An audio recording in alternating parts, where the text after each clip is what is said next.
Iyabo raised her daughter Tomiwa single-handedly from the age of 1 year and 6 months after losing her husband in a tragic accident. Life had not been kind to her, yet she bore every hardship with quiet grace, pushing her limits to ensure Tomiwa had everything she needed.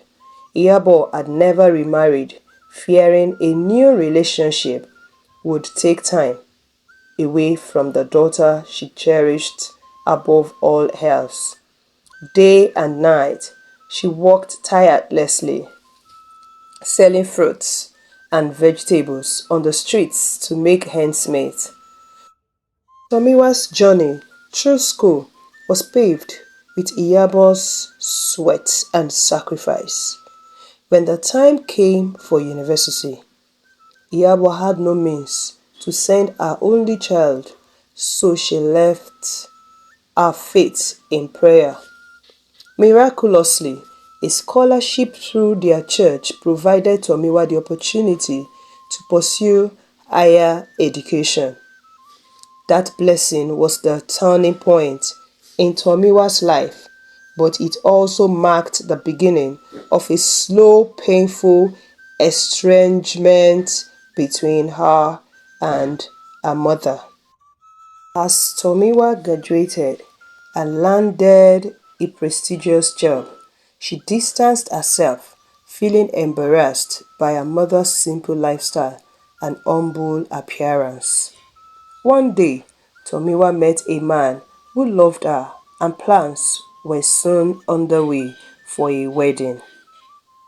Yet, when it came to involving Iyabo, her mother, in this precious moment, Tomiwa opted to keep her mother at arm's length. She presented the young man to her pastor's wife instead of introducing him to her mother, Iyabo.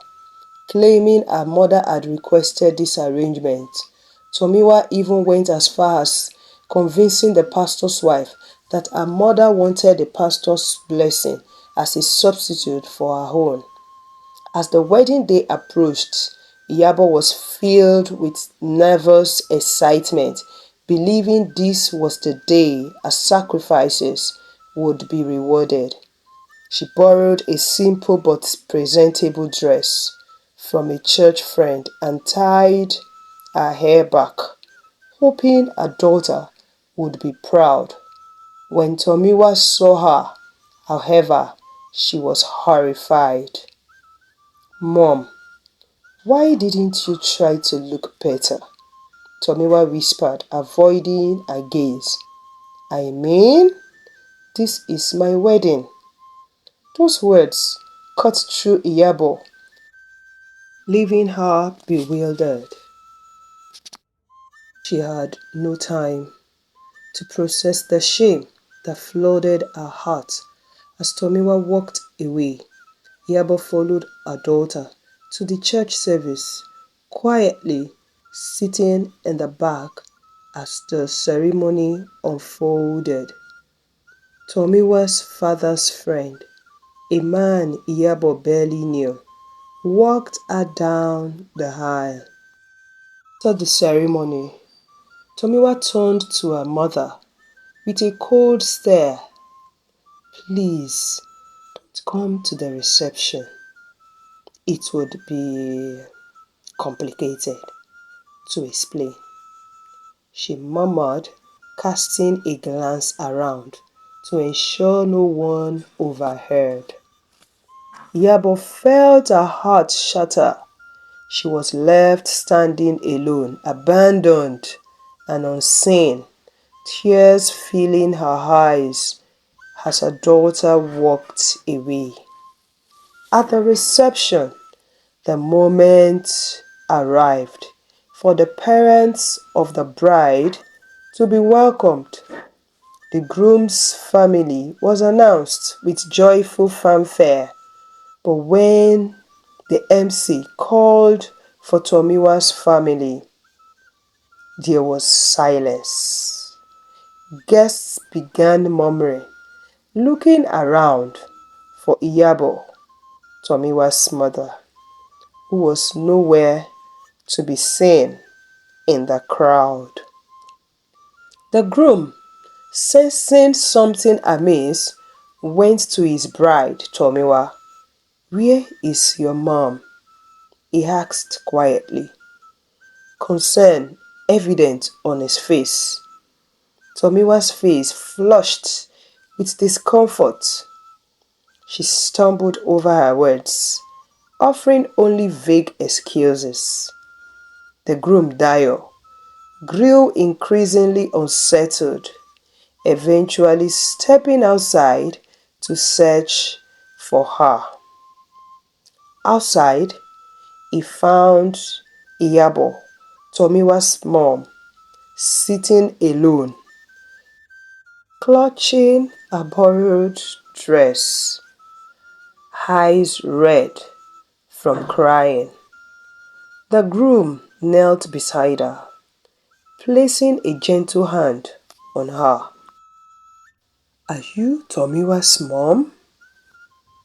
he asked softly, his voice kind and respectful.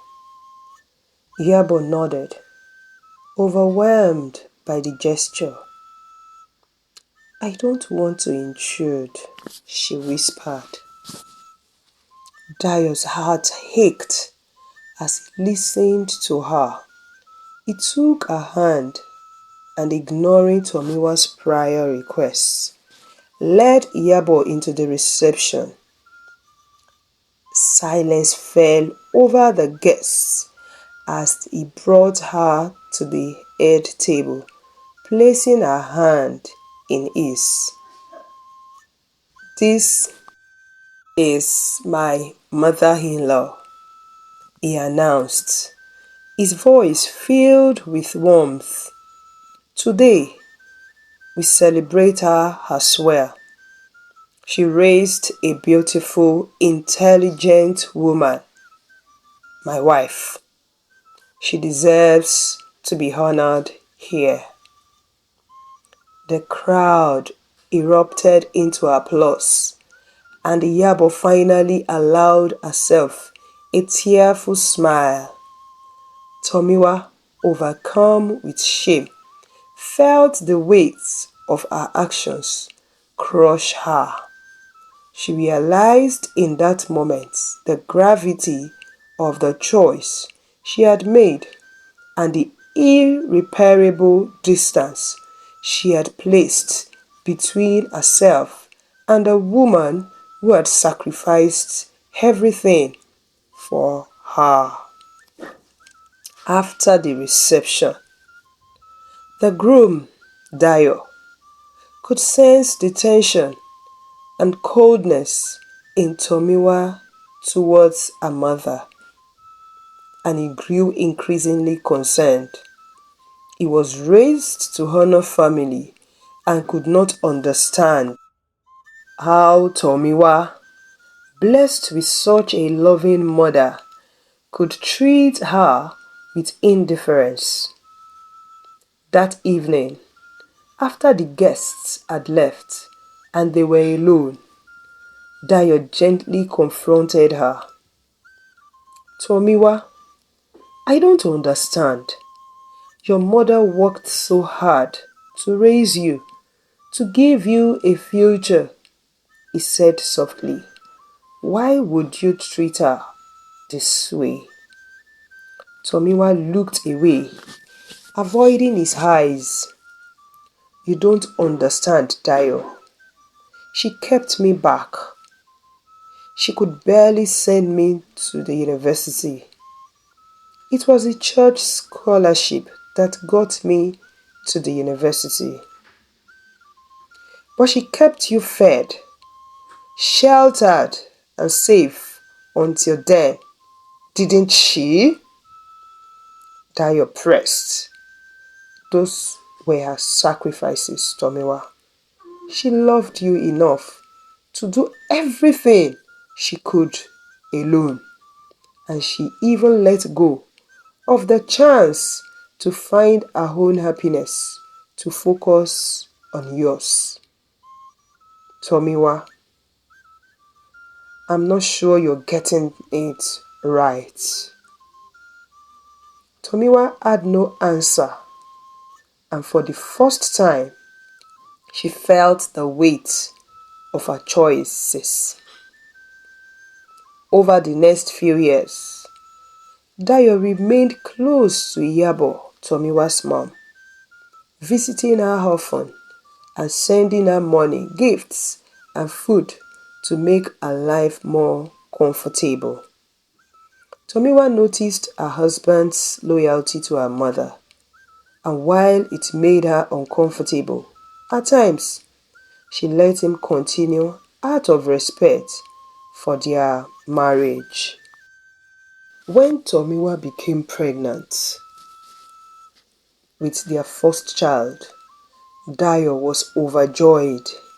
He insisted that Iyabo, her mother, come and stay with them for several months to help care for the baby, explaining that having a grandmother's wisdom and love would be invaluable for their growing family. Tomiwa resisted initially, but Dayo gently persuaded her. Iyabo arrived at their home, nervous yet thrilled to be near her daughter and soon-to-be grandchild. She poured her love into Tomiwa's care, preparing herbal teas, nourishing meals, and softly singing lullabies she had once sung to Tomiwa. She cared for Tomiwa with unwavering devotion, even though her daughter still kept a certain distance. After the baby was born, a healthy little boy, Iyabo stayed, waking up at night to help and soothing the baby with a gentle touch. As the weeks passed, Tomiwa found herself watching her mother more closely. For the first time, she saw the strength and patience behind her mother's aging face. The hands wrinkled from years of hard work, the tender way she cared for her grandson. One night, Tomiwa found herself watching her mother Iyabo rock the baby back to sleep. Tears filled her eyes as memories of her childhood came flooding back. The days her mother sacrificed, her comforting embrace, the endless work she endured without a complaint. An ache grew within her, and a wave of remorse overcame her. One evening, after Iyabo had tucked the baby in and was about to leave for her own room, Tomiwa stopped her. "Mom, can we talk?" she whispered, her voice thick with emotion. Iyabo looked at her, sensing something different. She nodded and sat beside Tomiwa, who struggled to find her words.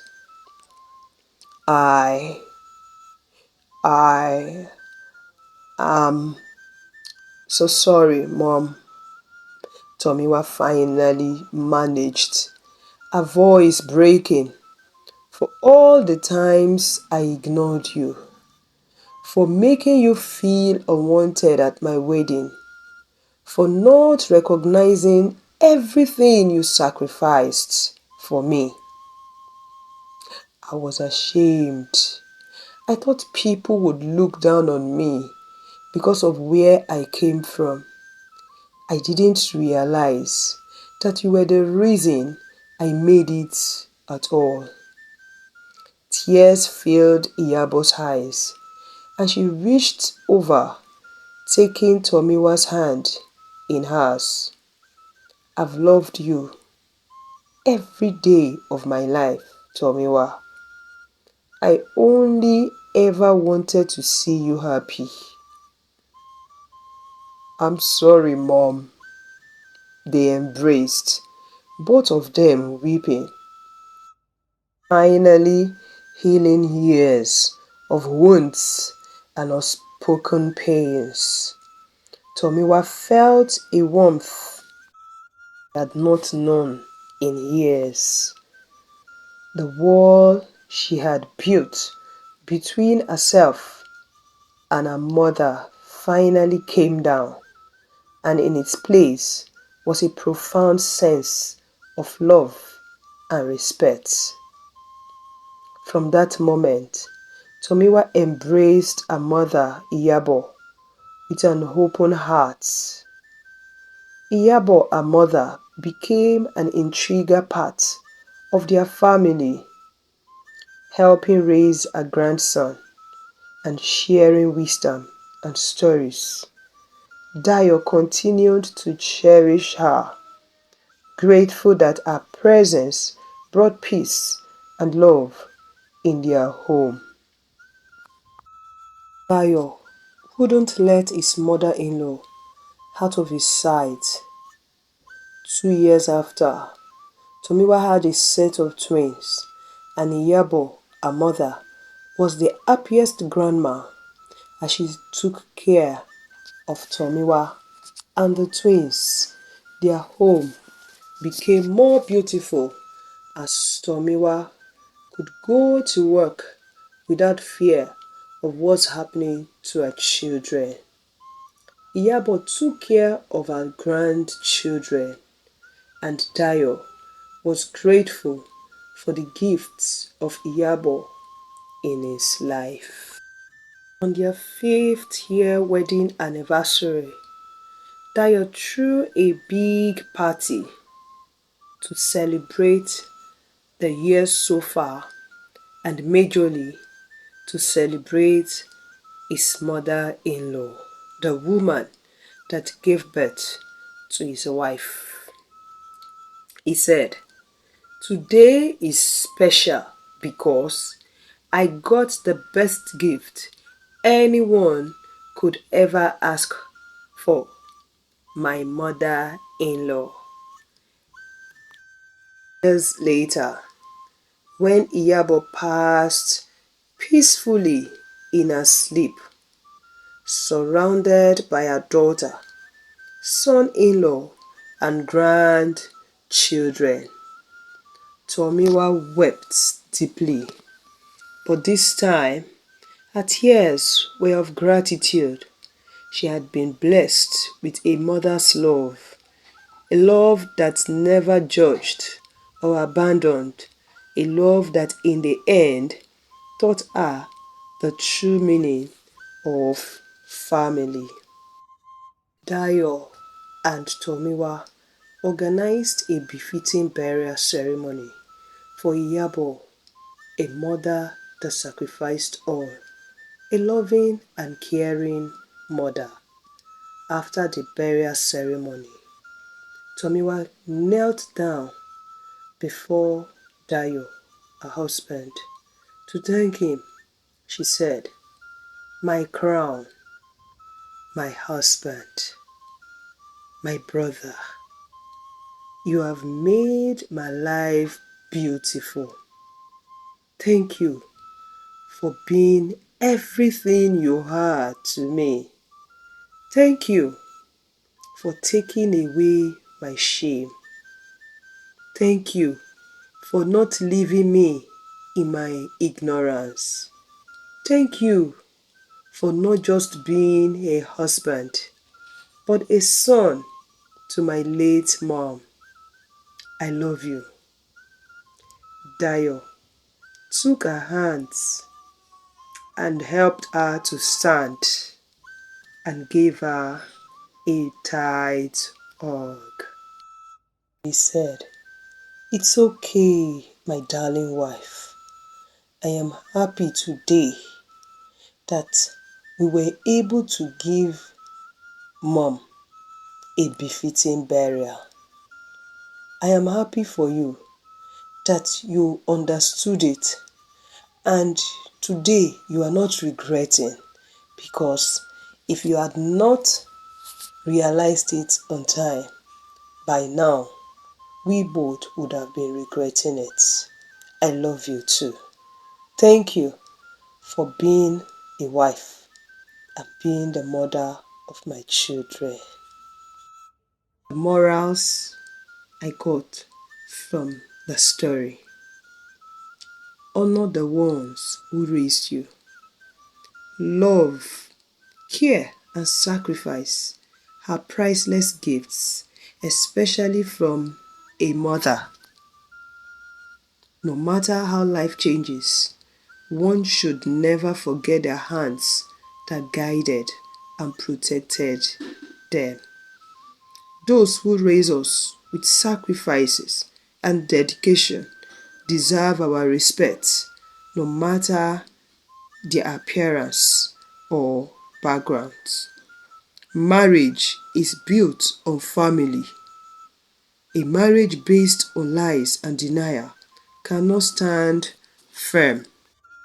Embrace family, for they are part of the foundation on which true love rests. Healing comes through humility. Admitting mistakes and seeking forgiveness opens the door for healing. True strength lies in recognizing when we have wronged those who loved us most. The beauty of simplicity. True beauty is found in the love and sacrifices of family.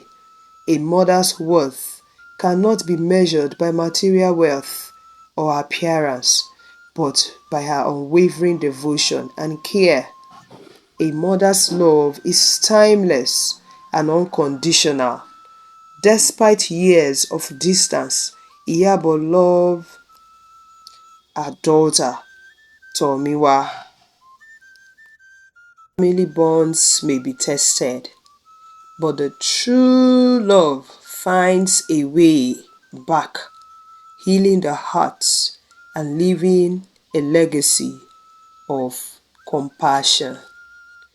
Thank you for watching my story.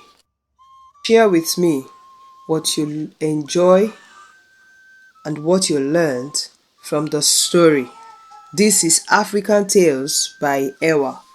If you haven't subscribed to my channel, kindly subscribe, like, comment, and share with your loved ones. I appreciate your time spent on my channel. I do not take your support for granted. Until I come your way again with another interesting and educating story. Bye for now.